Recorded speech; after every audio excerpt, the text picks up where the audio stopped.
with reports and analysis from the White House to Capitol Hill. That's right. Now, keep in mind, while it's still the beginning of a new year, in 9 months, Americans are actually going to head to the polls for the midterm elections. Republicans have a lot they want to accomplish before they make the case that they deserve to remain in control of the House and Senate. So right now we're going to go to Ben Kennedy, who is at the White House, where Republicans are looking to the president for leadership. Ben, what can we expect to hear from President Trump tonight? Well, John, we are told this will be a speech from the heart. The White House says to expect a unifying message about American patriotism and even values. The theme is building a safe, strong, and proud America. No doubt President Trump will praise tax cuts when talking about the economy. That is one of the 5 key issues he plans to tackle during this speech. Let's pull up a full screen of what President Trump plans to discuss and focus on. Number 1, jobs and the economy. 2, infrastructure. A $1.7 trillion plan to fix the country's roads, rivers, and railways. Number 3, immigration, then trade, and even national security. He may also further outline his plan on the Dreamers, put pressure on the Democrats to cut a deal with DACA, the Deferred Action for Childhood Arrivals. CBN's national security correspondent Eric Rosales will have more on that coming up later on in the show. But the tone of the speech will be that of bipartisanship. We expect him to hit notes for both Democrats and Republicans.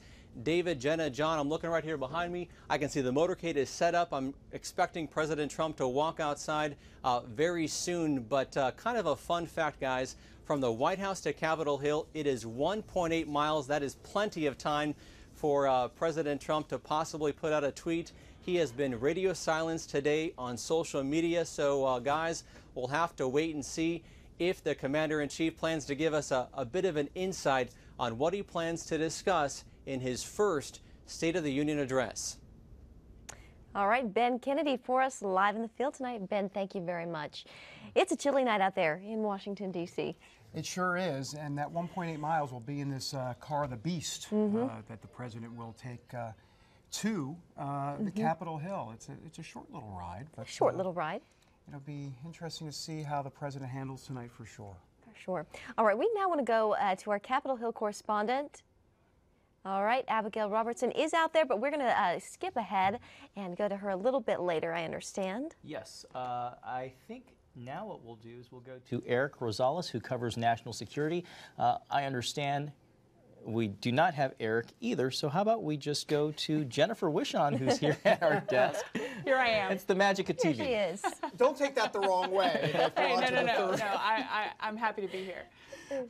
Boy, you've covered these before. So, Yeah. So what are we to expect tonight? Yeah. Well, I just have to say, you know, the president really rises to the occasion on these big speeches. And Ben was saying that he has time to tweet in that short ride to the Capitol. But it kind of fits into the way that he's able to be presidential on these big nights. And so the fact that he hasn't been tweeting today is kind of interesting. It kind of is fitting for the moment. I think he's saving everything for tonight. All right, I understand we do have Abigail Robertson now. She is live at Capitol Hill, and she's in Statuary Hall. Let's go out to her now. Hey, Abby.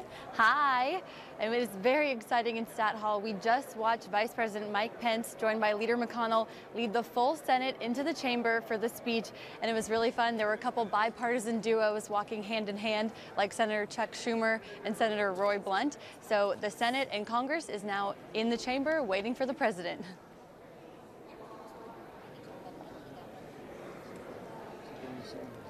I can't hear.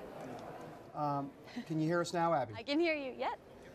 What is the sense there exactly in terms of immigration's the hot topic there? So what are you hearing on the Hill? Well, I'm hearing that there are a lot of deals being talked about. I know Senator Portman just introduced or has been throwing something around as recently as today to both Democrats and Republicans that would just codify the current DACA program into law. So they're working around the clock, trying very hard to get a deal before that February 8th deadline when we could see another government shutdown. Thanks, Abby. Jennifer, as you were just saying earlier, you know, this is a big occasion for the president, his first State of the Union. I think what's interesting is if we can hit the contrast. I was looking at the list of accomplishments that you saw from the White House, but also from Senate Majority Leader Mitch McConnell, who said that this is one of the most remarkable years in the last several decades. But the storyline that you hear in the media is that President Trump has been really light on legislative accomplishments. So can you help decipher that contrast? Sure. Well, he has only had kind of that one big legislative victory, which was tax reform. But he has. It's been a jam-packed 2017. And, you know, if we know anything about President Trump, it's that he likes to win, right? He's made that very clear. And so I think tonight we're going to see him really take a victory lap. And so let's kind of unpack a little bit about what we may expect to see from the president tonight. You know, there's no question the economy is going to be front and center. The White House is elated that unemployment for African Americans and also recent veterans are at record lows. And also, if you're an investor, you have had a good year. Under Trump, the stock market has shattered records. President Trump will definitely, as I mentioned, brag about his tax cuts, the most meaningful reforms since the Gipper occupied the White House. He's also likely to play to his evangelical base, and he has several options here. Trump has demonstrated he is a pro-life president. He's also followed through on promises to protect religious liberty here at home and also persecuted Christians abroad. And the president has secured his place in world history by recognizing the reality, as he calls it, that is Jerusalem as Israel's capital. And we've learned that America's embassy will be moved there by the end of next year. He is moving full steam ahead. And, you know, John, you alluded to this, but in an interview this week, Senate Majority Leader Mitch McConnell called this the best year for conservatives in his 30 years in office. 30 years. That's a long time. That is quite the endorsement. Yeah, not light words at all. No. You know, what I'm kind of looking for tonight, David and I, we were at the White House News Network luncheon today with the president. There were about, I don't know, 24 other journalists. And one thing that struck me was the president spoke about compassion. He talked about how governing is so different than being a business person, and that governing requires more heart, more compassion, whereas with business it's more transactional. It's really about money. And so he said there was a big difference in that, and he specifically mentioned the issue of immigration. So we'll see if he takes what he talked about today and puts that in his speech tonight. Well, and I also think what's interesting is this whole, you know, biblically we know we have law and we have grace. And so there's two different perspectives here that he has to grapple with all the time. And we're taking a look at now with Paul Ryan, actually. I think this is the beginning of the festivities. Well, David, if we can kind of touch on that, one of the excerpts that was released on the record from the White House earlier today hit on this theme of unity, that the president really wanted to work to build unity in the country. And I think that's interesting given the fact that a lot of the criticism of this president is that he hasn't been a uniter. So how do you think he's going to pull that over the line? It's a tall order for him, and that's because his Twitter feed gets in the way. And it's unfortunate for him, really, because I think his ultimate heart, if you will, his bottom line is, as Jenna was talking about, this compassion that he naturally has, but he's also a fighter. And when the fighting gets in the way of the compassion, that's where there's problems. And look what we're going to see tonight. We're going to see those Democrats and Nancy Pelosi line the hall with dreamers. And, you know, hashtag compassion. In other words, it's all kind of lumped together. And what is Donald Trump doing? You're not going to see any dreamers there. You're going to see, whether it be ICE agents or veterans or, you know, just folks that are opioid, the MS-13 gang members that have been, people have been affected by those gang members. So it feels a little bit more like law than compassion, and I think he's going to have to struggle with that balance as we move forward. And I think just piggybacking off that, we've seen, you know, the president now has a record, right? He didn't have a record a year ago. He's now established a record as a political leader, and he's established a record of go big or go home. And we've seen that on tax cuts. The tax cuts had to be the biggest in history, right? The fact that he was willing to move the U.S. Embassy to Jerusalem, huge international big move. And so I think it will be interesting to me on the unity issue. How far is he willing to go? Will he alienate his base some in order to kind of, you know, get the unity that he wants? How is he going to go about that, as you mentioned, you know, because he is a bit of a divisive figure. So Jennifer, hold that thought for just a second. We have the president here. He's just leaving the White House for Capitol Hill, getting into his presidential limousine. Would you consider firing Bob Mueller? And that's John Kelly as chief of staff. Someone had yelled a question. I don't know if that was, I'm assuming it might have been someone in the pool, as a reporter. Something about Mueller. Yeah. Did you fire Mueller, or are you going to fire Mueller? Something along those lines, because there's new reports today that he's thinking about it again. Boy, how many times have we heard this? Right. Here we go again. He's thinking about it. He's thinking about it. Here we go again. Yeah, I don't think he'll talk about this tonight. I think he'll stay positive. This, of course, a very negative issue for him. And also, he's wanting to strike a more bipartisan tone from what we're understanding. This, one of the most divisive topics that we have. Well, what we're going to do is pause for a moment and move on to another topic or set of topics that the president will address tonight. From North Korea to dismantling ISIS to building a stronger military, much of what President Trump plans to discuss tonight focuses on defending the homeland. CBN's national security correspondent Eric Rosales joins us from our newsroom. Eric, whether it's immigration or Iran, security clearly weighs heavy on this president's mind. Oh, it certainly does, John. You know, when you think about it, he wants to build a safe and strong America. A safe America with regards to the borders, a strong America with regards to military.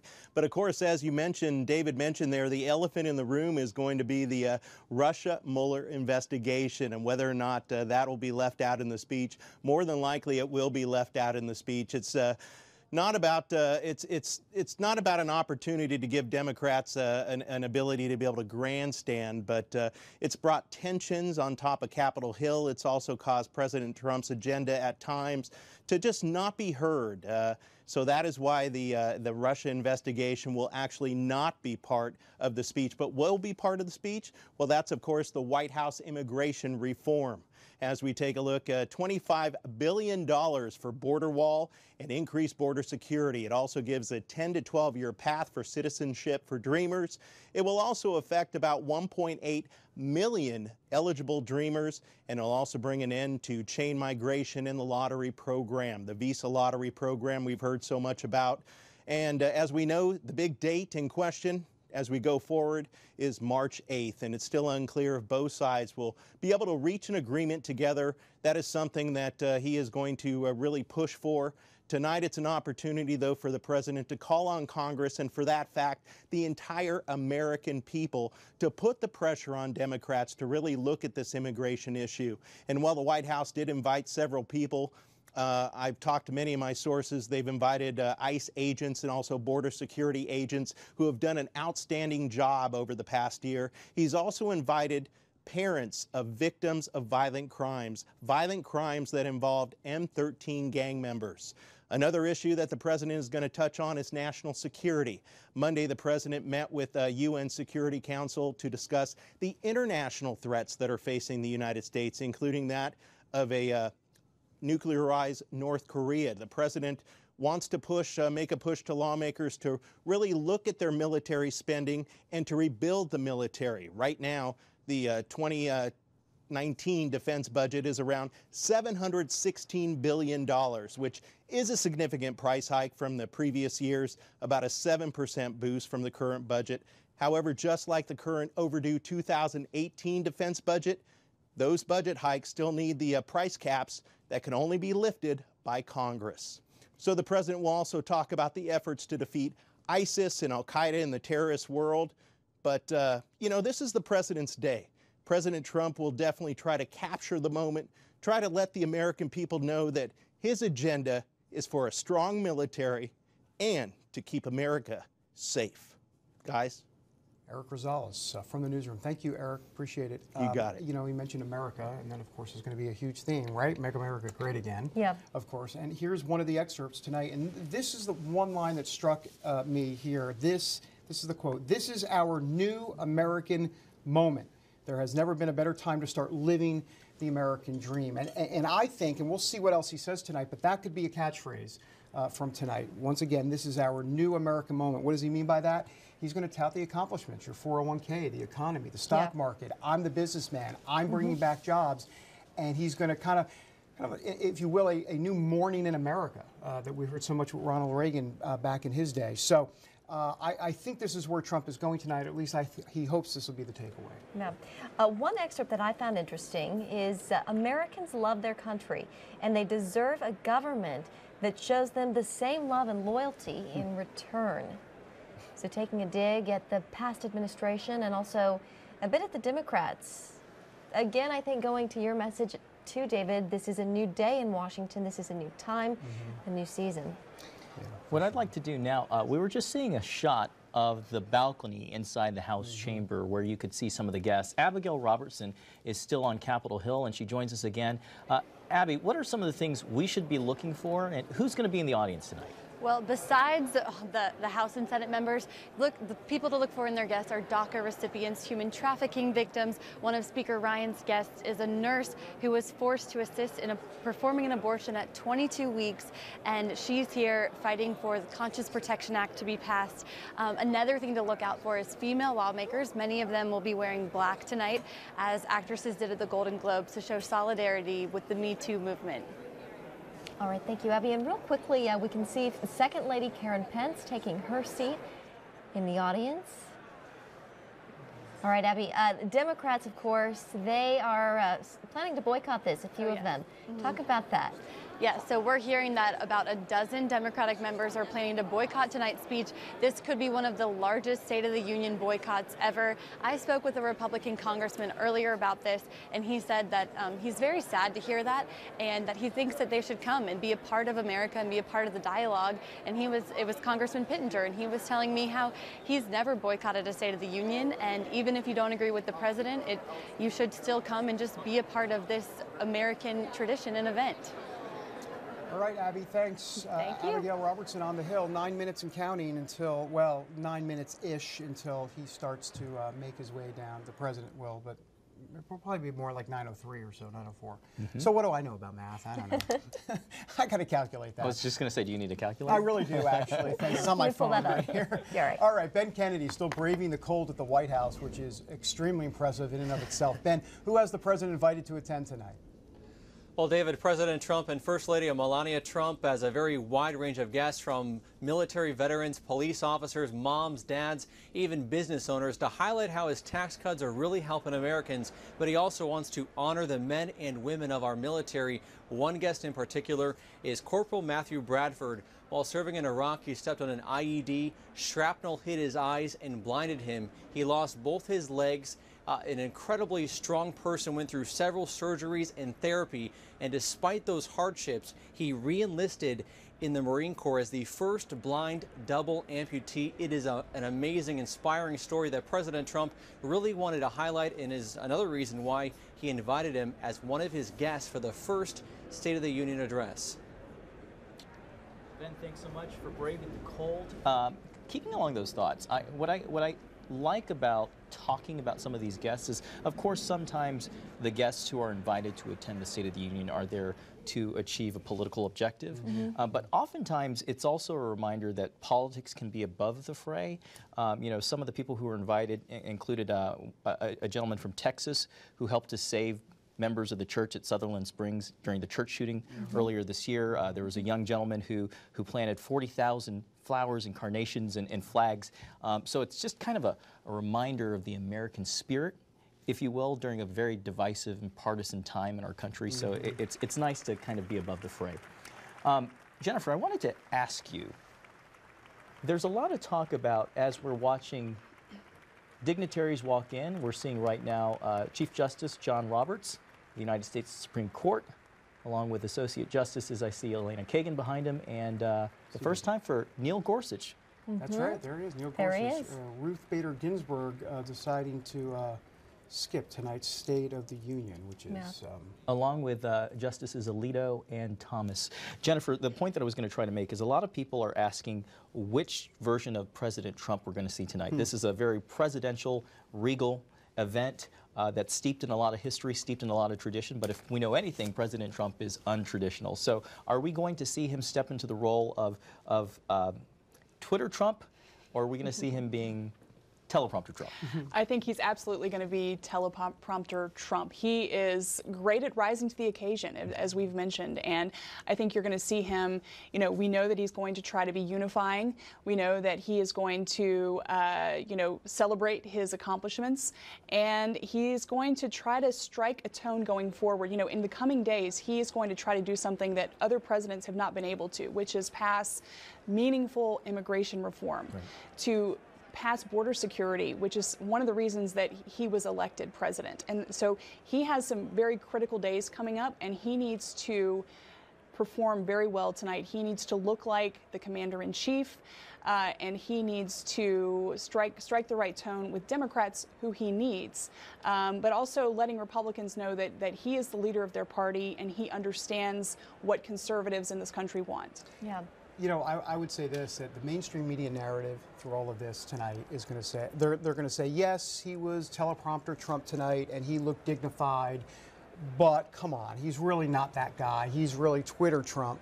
And they're going to start to dismiss a lot of what he says tonight. But what they miss is that what he says tonight, first of all, Donald Trump never says anything he doesn't really believe. You know, he's a billionaire, so he'll say it, and that's the bottom line.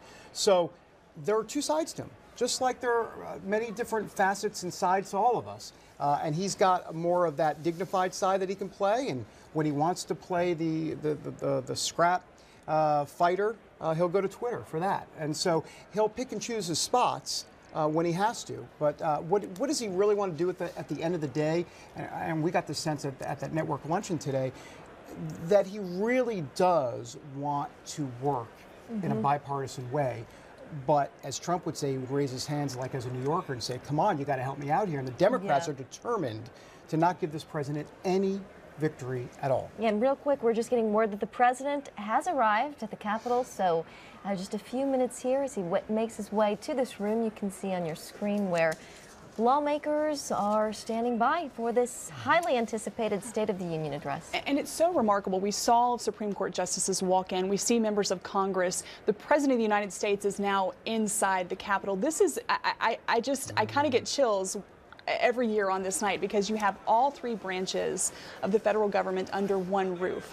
And we have learned that tonight the designated survivor, should something catastrophic happen at the Capitol, is Agriculture Secretary Sonny Perdue. And I can only imagine what an interesting night he's going to have because he has at his fingertips all of the nation's most vital information that he would need should something happen that destroyed all three branches of government. So this is going to be one of the most exciting nights of his life for sure.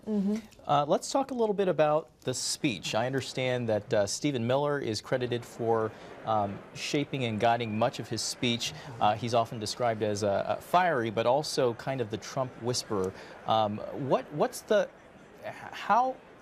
And I know that you two were in the White House earlier, and all three of you have great access into the White House. Describe Mr. Miller's ability to somehow harness Trump's voice and thread the needle where he can, of course, drive home the messages that you need to hear for the base. John, just a moment. First Lady Melania Trump is entering the House chamber. She looks beautiful, I have to say. She does. Dressed in white. Which is in contrast to last year. She wore a black suit last year, and she's regal in white. You know, I think it's worth pointing out a lot of the women in a lot of the political women tonight will be wearing black. Correct. And that is a continuation of the Me Too movement to highlight sexual abuse and sexual misconduct. In answer to your question, as we look over this live picture here, Stephen Miller has been able to channel Donald Trump very well because they're pretty copacetic when it comes to the deplorable base out there. I think Stephen Miller's challenge will be, you know, can he rise above the base rhetoric and get into a little bit more of that bipartisan spirit? Mr. Speaker, the President's Cabinet. President's Cabinet. We see their Secretary of State Rex Tillerson. Secretary of the Treasury. Stephen Mnuchin. James Mattis, I believe, behind him. Is that Mattis? Yep, it's Mattis. Jeff Sessions, Attorney General. Boy, each one of these folks have a story. Right. I mean, talk about headlines. You could have a batch of headlines on each one of these guys. Right. There's Wilbur Ross. What's also fascinating is the amount of time that members of Congress have to stay inside the House chamber in order to get those good aisle seats so that they can not only shake the hands of the dignitaries who walk in, but have a good camera shot. Right. There was Ben Carson, too. I think we saw Ben Carson. Betsy DeVos. You tweeted something earlier about Ben Carson, Jennifer, having to do with his involvement with a story that you broke about the president's West Wing Bible study. Right, right. He attends the Bible study. An atheist group has actually filed a lawsuit against HUD, which is the agency that he runs, because HUD failed to waive their FOIA fees. And Secretary Carson fought back. He said, look, I'm a Christian. I will always be a Christian, and you are not going to intimidate me with your lawsuits. And so he's really taken a stand for his faith, and the Bible study actually is tomorrow with cabinet members, and it's great because all the cabinet members are in town, so it's going to be a big gathering. They aren't always in Washington for the Bible study. So, speaking about faith in the cabinet, boy, I mean, as you were talking about with this Bible study, right? Just go down the list. I mean, you got Ben Carson, and you got Rick Perry, and Mike Pompeo, Betsy DeVos, Sonny Perdue. I mean, does it end? I mean, it's Mike everything. Pence? I don't know that he's gone, but he initiated he's a sponsor it, right? of the study. Oh yeah, there's the vice president. I forgot about him. Right. Yeah. It's the most evangelical cabinet that we have seen perhaps ever. Yeah. Hey, real quickly, for all of you at home who are watching with us, we would love to hear from you. So please leave us your comments. What do you hope the president says tonight? What topics do you hope he touches on? What kind of tone do you hope he takes? Let us know. Saw Nikki Haley there, which I thought was, boy, she's played a crucial role in all of this. And talk about being outspoken and an independent voice. Right. You wonder a little bit about that relationship between the president and Nikki Haley, because she seems to have really exerted herself on the national stage, and I'm sure she's with the White House on the talking points, but there's always a ... with Nikki Haley, and that simply is that she's going to just speak her mind. Right. And she's not checking with Donald Trump before she speaks her mind. And so I think that's a fascinating dynamic to watch as we move forward here. So far, it's seemed to serve her well. But you do kind of get the sense that sometimes it might be a little bit of a rub for the president. I think so, for sure. Well, we're getting pretty close to the time where the president is about to walk in. We promise not to step over the moment that I think most people are waiting for, and we know people who report on these States of the Union make sure that we include that natural sound off the top. Oh yes, the Sergeant at Arms. That's right. I'm going to be curious in this speech when the Democrats don't stand for him. You know, the Republicans will stand up and applaud him. The Democrats won't. What will Trump do? Because, you know, Trump always loves the standing ovation, and if half the room is standing, you wonder if he's going to have some sort of comment like, that's fine, if you want to sit, you'll sit, but you know what, you're missing a great thing, you know, or whatever he does. And I'm kind of curious for the ad lib. I don't think there'll be that, but with Trump, you never know. You do a great Trump, by the way. Well, I've been told I need to tone it down a little. Is that as Trump or David? No, it's Trump. Okay. It's Trump. Okay. No, I play David nightly. He does feed off of energy, though. You know, we saw it on the campaign trail. Those rallies, when he would pull thousands and thousands of people, he just fed off of all of that energy. You know, we were talking about a lot of the Democrats who won't be coming there again. First Lady Melania Trump. You know, we were talking about, Oh, those Democrats that were not going to show up tonight. Exactly, the Democrats who were not going to show up. What do you all make of that? Is this something that we've seen in the past, or is this something new, and should they be doing this? I think we have seen it in the past. There have been Republicans who haven't shown up for some of Obama's states of the... Is it States of the Union or State of the Union? State of the Union addresses. Addresses. Thank you. But I don't think we've seen quick. it in this number. This is pretty big number. If the reporting is accurate, about 12, a dozen or so. So I think that's the new thing that I've seen since. But you were making a good point about the Constitution. I knew you were going to bring that up. Yeah, I mean, you know, Abby said that Senator Pettinger also alluded to this, the fact that this is the president's constitutional duty. In the Constitution, it says that the president shall from time to time give the Congress the State of the Union. And, you know, I think that he's fulfilling his constitutional duty. The Congress invited him to speak to them. And it seems like if you're an elected leader, you respect the Constitution. You have take an oath to uphold it. And it seems like a part of your duty to be there. And it looks like the gavel is about to come down to announce the president's arrival. Mr. Speaker, the President of the United States.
was just interesting to see the president walking down the aisle shaking hands with Dick Durbin.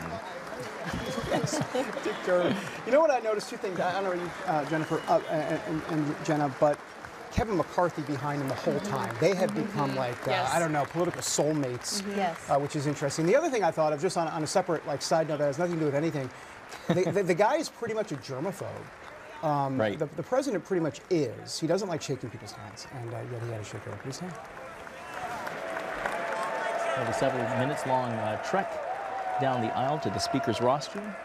The president will soon deliver his first State of the Union address. Welcome. They've got a lot to celebrate on the heels of their tax reform legislation. Absolutely. And it's also, he'll begin once he's introduced and the applause thunders again. Which I always thought was kind of a little bit of a goofy tradition. Comes at a good time for the president. Economy booming, 401k, if you check it, it's probably up. So couldn't probably happen at a better time, economically at least, for this president. It's interesting, he's clapping. That's kind of his thing. Seems to be his thing. Yeah, I don't know. I don't remember Obama clapping. I mean, he did clap on the, but I don't know about a State of the Union. Different styles. Yeah, maybe he thinks this is a campaign rally. I'm not sure. It's interesting how he's clapping.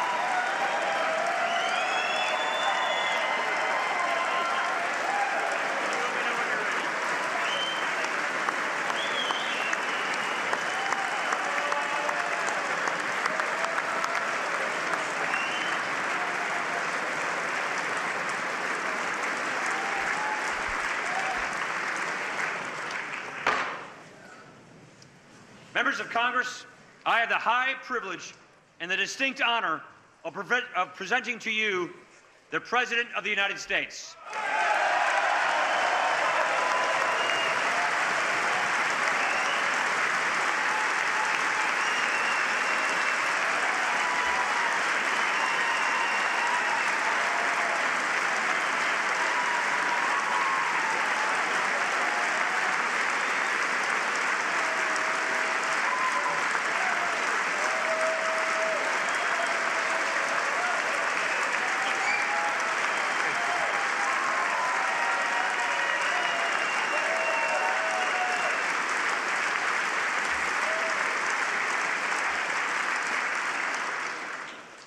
Mr. Speaker, Mr. Vice President, members of Congress, the First Lady of the United States, and my fellow Americans. Less than 1 year has passed since I first stood at this podium in this majestic chamber to speak on behalf of the American people and to address their concerns, their hopes, and their dreams. That night, our new administration had already taken very swift action. A new tide of optimism was already sweeping across our land. Each day since, we have gone forward with a clear vision and a righteous mission to make America great again for all Americans.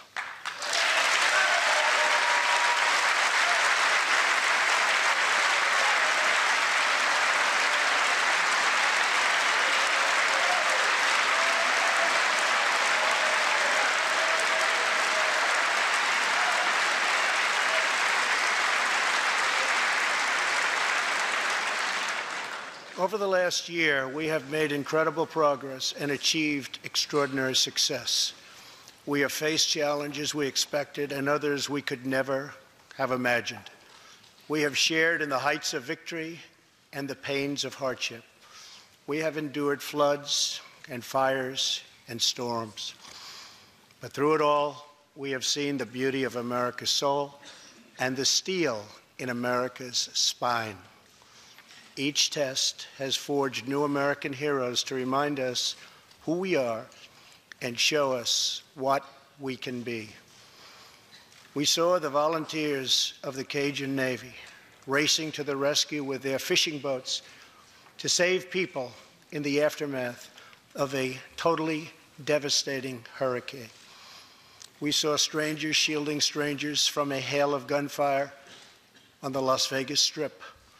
We heard tales of Americans like Coast Guard Petty Officer Ashley Leopard, who is here tonight in the gallery with Melania.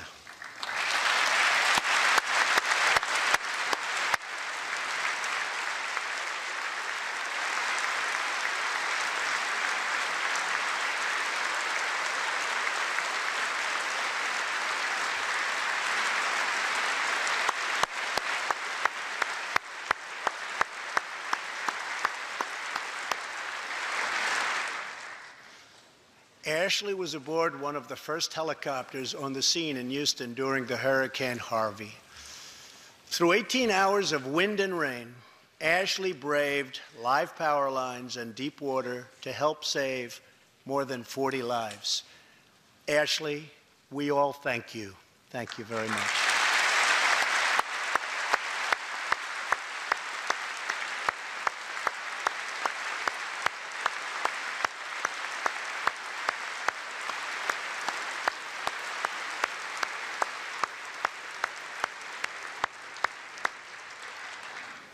We heard about Americans like firefighter David Dahlberg. He's here with us also. David faced down walls of flame to rescue almost 60 children trapped at a California summer camp threatened by those devastating wildfires. To everyone still recovering in Texas, Florida, Louisiana, Puerto Rico, and the Virgin Islands, everywhere, we are with you. We love you, and we always will pull through together, always.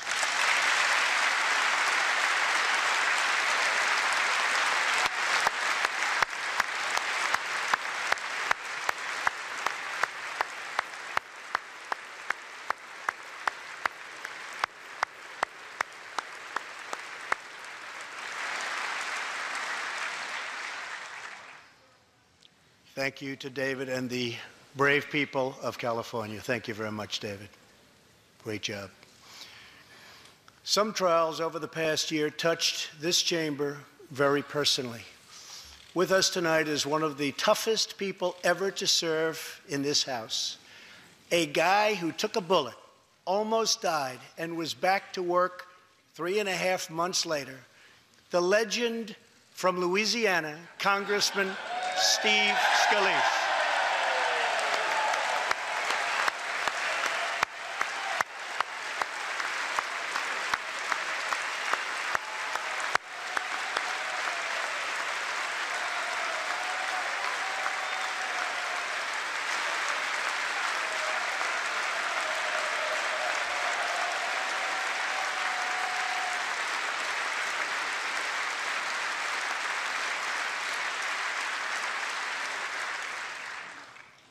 I think they like you, Steve.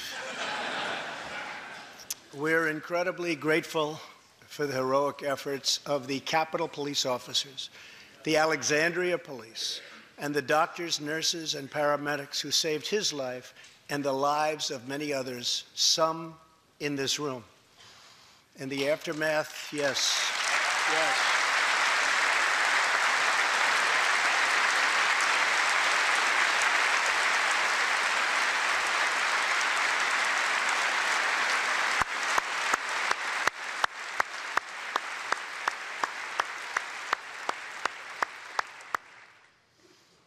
In the aftermath of that terrible shooting, we came together, not as Republicans or Democrats, but as representatives of the people. But it is not enough to come together only in times of tragedy. Tonight, I call upon all of us to set aside our differences, to seek out common ground, and to summon the unity we need to deliver for the people. This is really the key. These are the people we were elected to serve.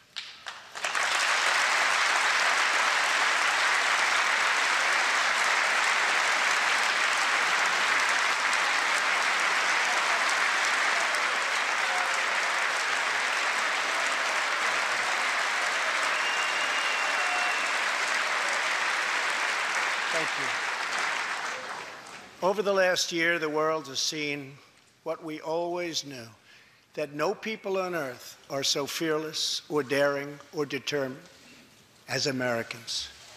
If there is a mountain, we climb it. If there's a frontier, we cross it.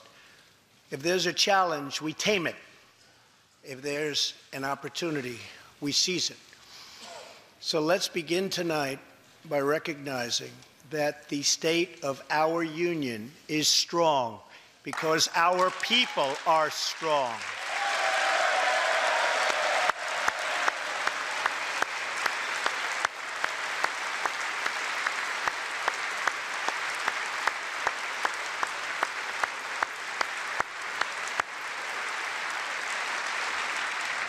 And together we are building a safe, strong, and proud America.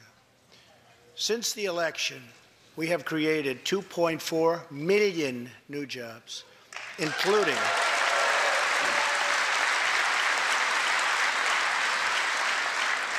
including 200,000 new jobs in manufacturing alone. Tremendous numbers. After years and years of wage stagnation, we are finally seeing rising wages.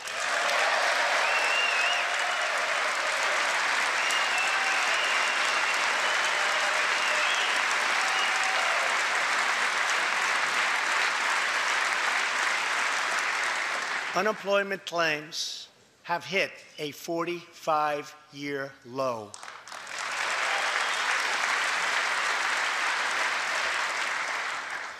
And something I'm very proud of, African American unemployment stands at the lowest rate ever recorded.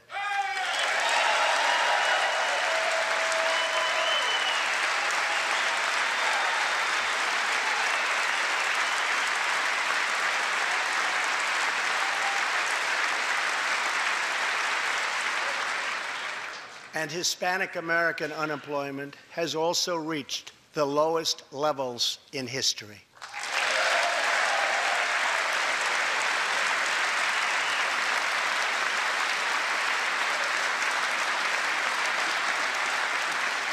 Small business confidence is at an all-time high. The stock market has smashed one record after another, gaining $8 trillion and more in value in just this short period of time. The great news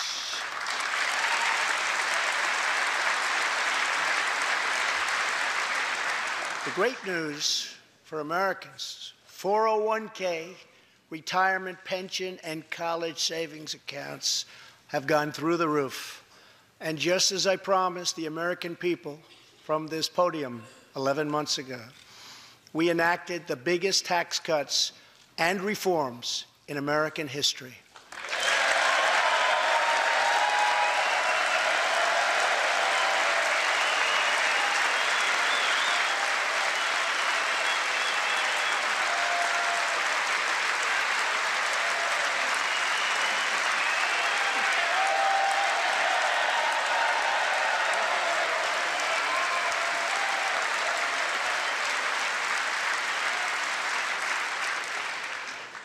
Our massive tax cuts provide tremendous relief for the middle class and small business.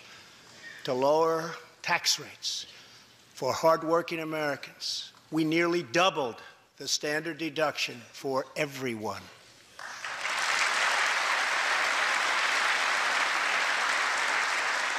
Now the first $24,000 earned by a married couple is completely tax-free.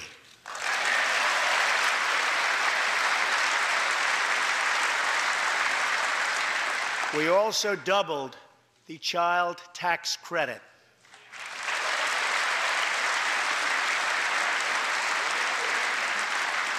A typical family of four making $75,000 will see their tax bill reduced by $2,000, slashing their tax bill in half.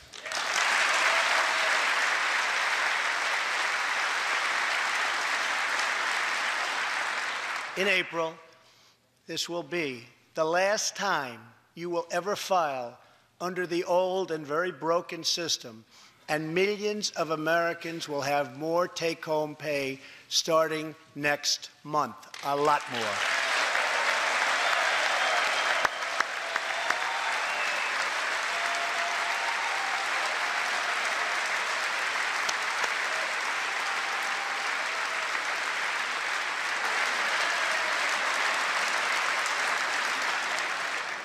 We eliminated an especially cruel tax that fell mostly on Americans making less than $50,000 a year, forcing them to pay tremendous penalties simply because they couldn't afford government-ordered health plans. We repealed the core of the disastrous Obamacare. The individual mandate is now gone. Thank heaven.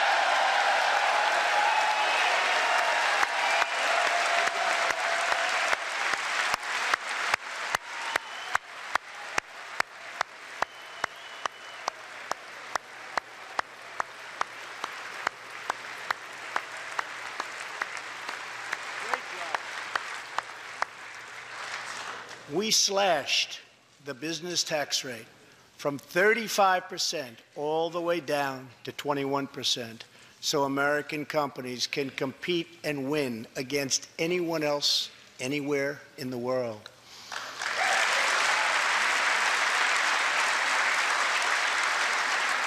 These changes alone are estimated to increase average family income by more than $4,000.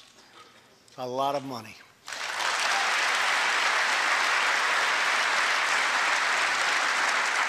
Small businesses have also received a massive tax cut and can now deduct 20% of their business income. Here tonight are Steve Staub and Sandy Keplinger of Staub Manufacturing, a small, beautiful business in Ohio. They've just finished the best year in their 20-year history.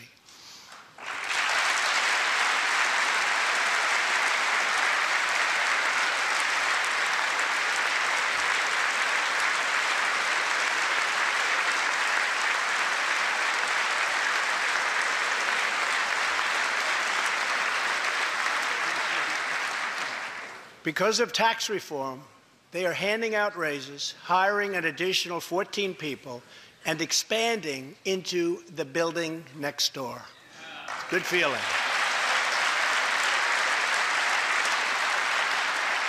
One of Staub's employees, Corey Adams, is also with us tonight. Corey is an all-American worker. He supported himself through high school, lost his job during the 2008 recession, and was later hired by Staub, where he trained to become a welder.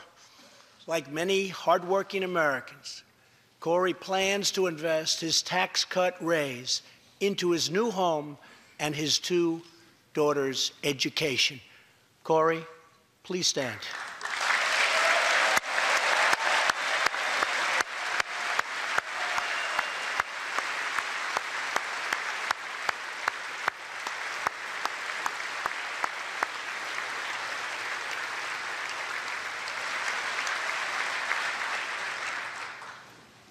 And he's a great welder. I was told that by the man that owns that company that's doing so well. So congratulations, Corey. Since we passed tax cuts, roughly 3 million workers have already gotten tax cut bonuses, many of them thousands and thousands of dollars per worker, and it's getting more every month, every week. Apple has just announced it plans to invest a total of $350 billion in America and hire another 20,000 workers.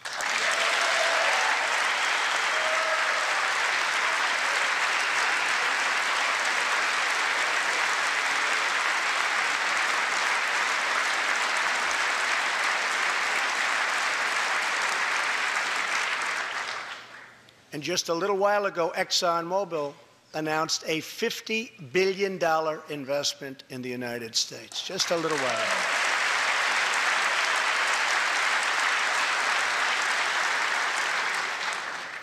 This, in fact, is our new American moment. There has never been a better time to start living the American dream. So to every citizen watching at home tonight, no matter where you've been or where you've come from, this is your time. If you work hard, if you believe in yourself, if you believe in America, then you can dream anything. You can be anything. And together, we can achieve absolutely anything.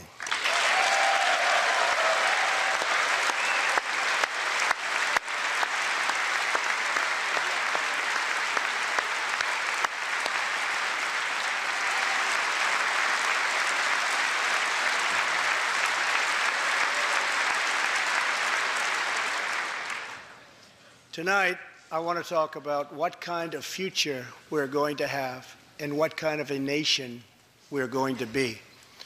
All of us together as one team, one people, and one American family can do anything.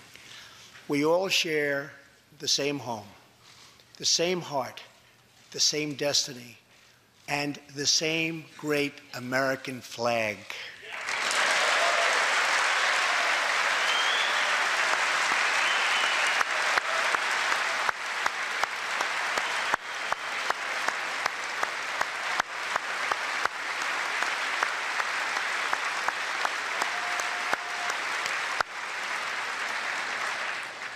Together, we are rediscovering the American way.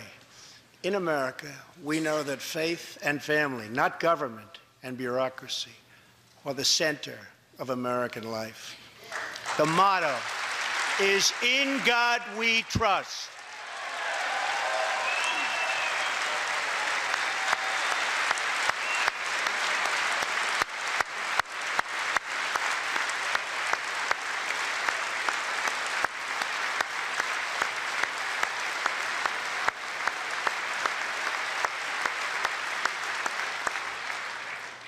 And we celebrate our police, our military, and our amazing veterans as heroes who deserve our total and unwavering support.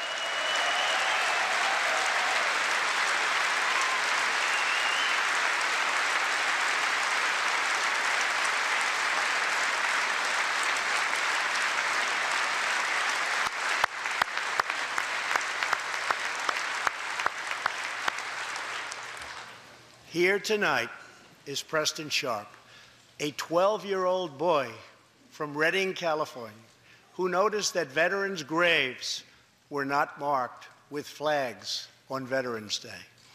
He decided all by himself to change that and started a movement that has now placed 40,000 flags at the graves of our great heroes. Preston, a job well done.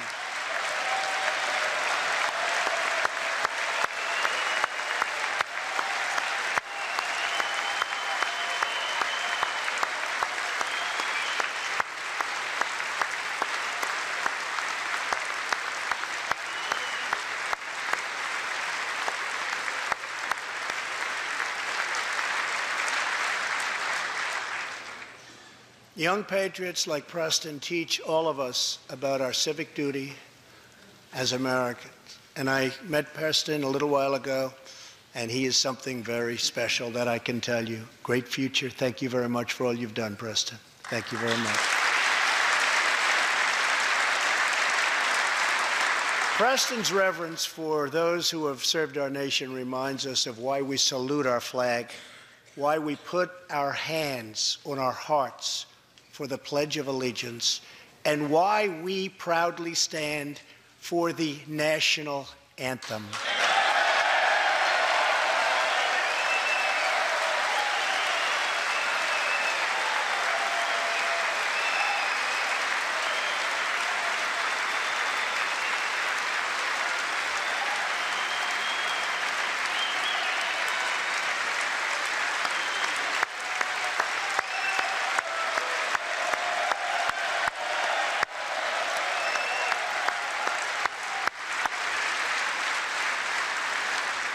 Americans love their country, and they deserve a government that shows them the same love and loyalty in return. For the last year, we have sought to restore the bonds of trust between our citizens and their government.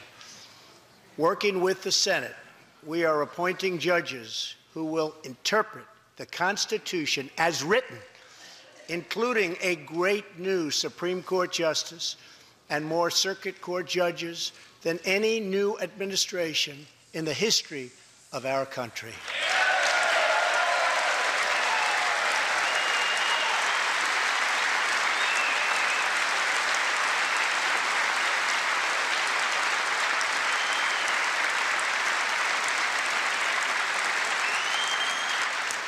We are totally defending our Second Amendment and have taken historic actions to protect religious liberty.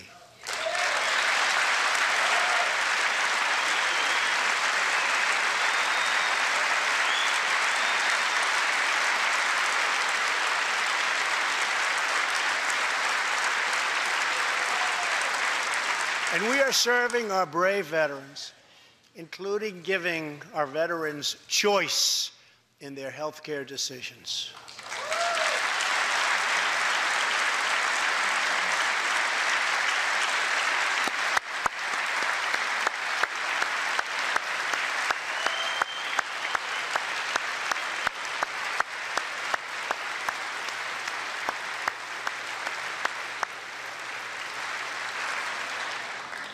Last year, Congress also passed, and I signed, the landmark VA Accountability Act.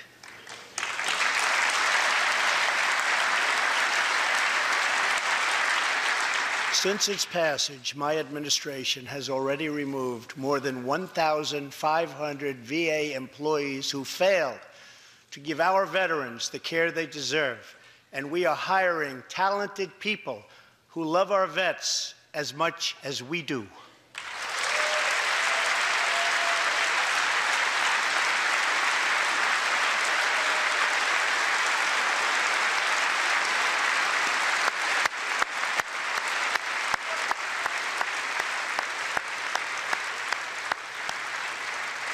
And I will not stop until our veterans are properly taken care of, which has been my promise to them from the very beginning of this great journey.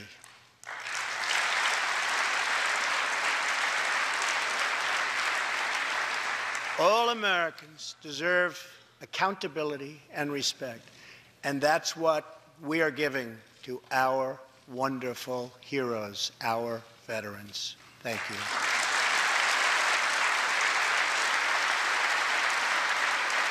So tonight I call on Congress to empower every cabinet secretary with the authority to reward good workers and to remove federal employees who undermine the public trust or fail the American people.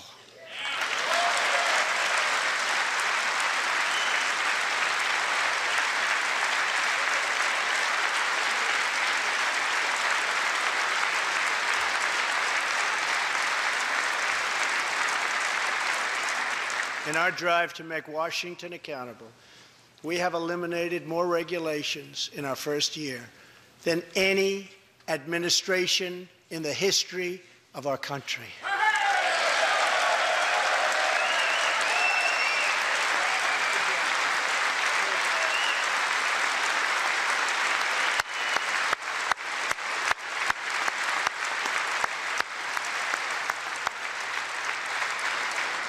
We have ended the war on American energy, and we have ended the war on beautiful, clean coal.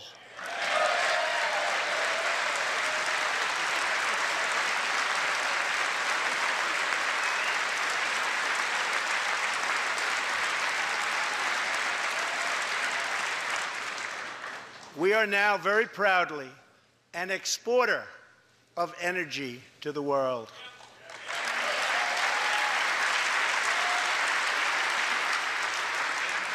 In Detroit, I halted government mandates that crippled America's great, beautiful auto workers so that we can get Motor City revving its engines again, and that's what's happening.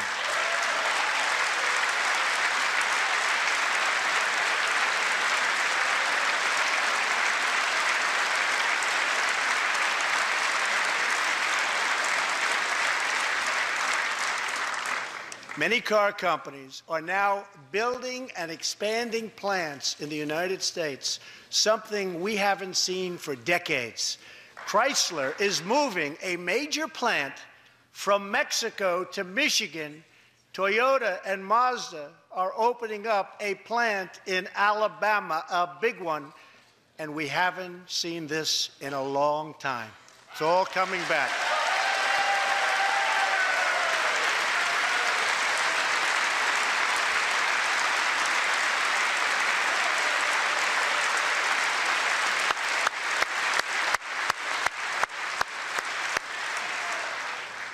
Very soon, auto plants and other plants will be opening up all over our country. This is all news Americans are totally unaccustomed to hearing. For many years, companies and jobs were only leaving us. But now, they are roaring back, they're coming back. They want to be where the action is. They want to be in the United States of America. That's where they want to be.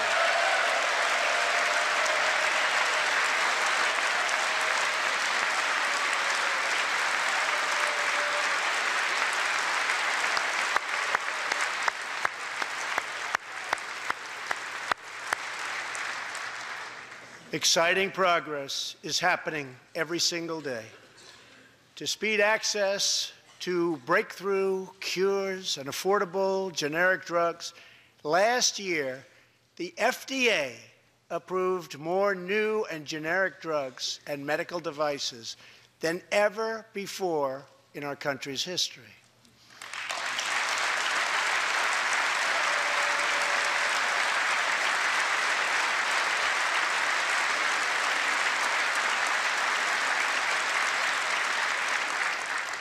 We also believe that patients with terminal conditions, terminal illness, should have access to experimental treatment immediately that could potentially save their lives. People who are terminally ill should not have to go from country to country to seek a cure. I want to give them a chance right here at home. It's time for Congress to give these wonderful, incredible Americans the right to try.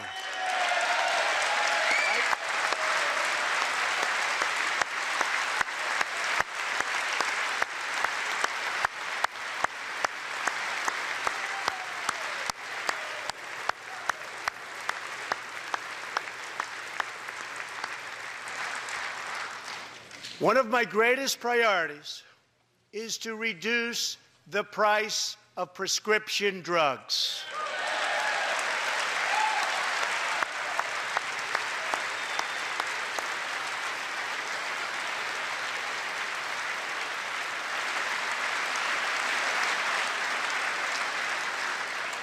In many other countries, these drugs cost far less than what we pay in the United States, and it's very, very unfair. That is why I've directed my administration to make fixing the injustice of high drug prices one of my top priorities for the year.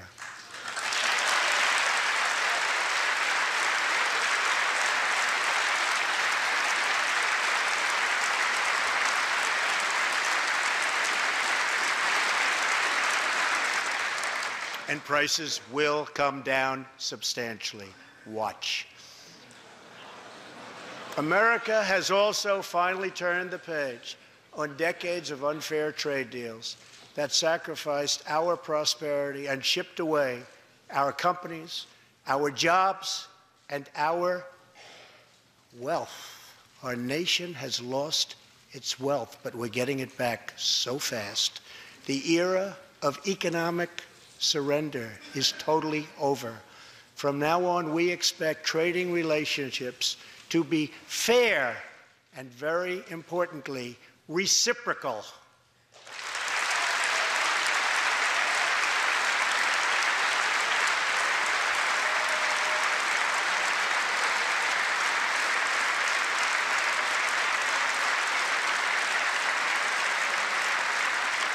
We will work to fix bad trade deals and negotiate new ones, and they'll be good ones, but they'll be fair.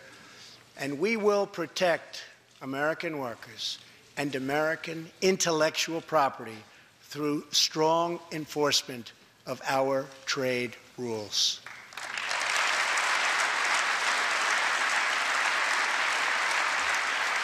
As we rebuild our industries, it is also time to rebuild our crumbling infrastructure.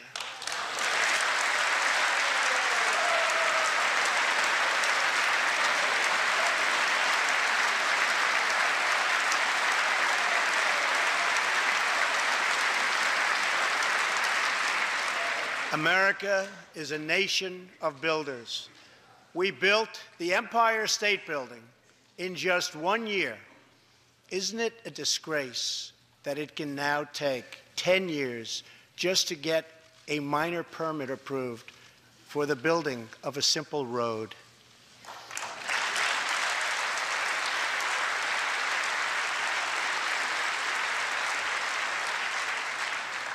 I am asking both parties to come together to give us safe, fast, reliable, and modern infrastructure that our economy needs and our people deserve.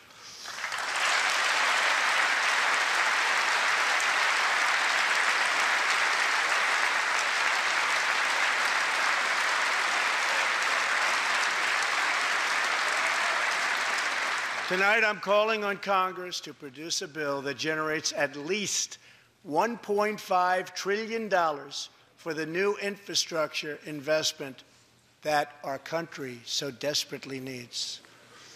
Every federal dollar should be leveraged by partnering with state and local governments and, where appropriate, tapping into private sector investment to permanently fix the infrastructure deficit, and we can do it.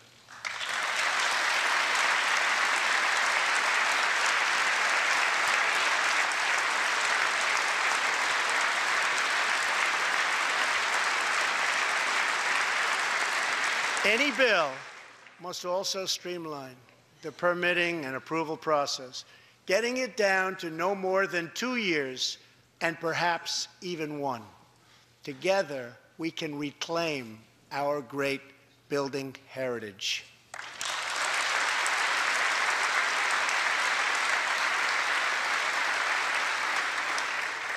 We will build gleaming new roads, bridges, highways, railways, and waterways all across our land. And we will do it with American heart, and American hands, and American grit.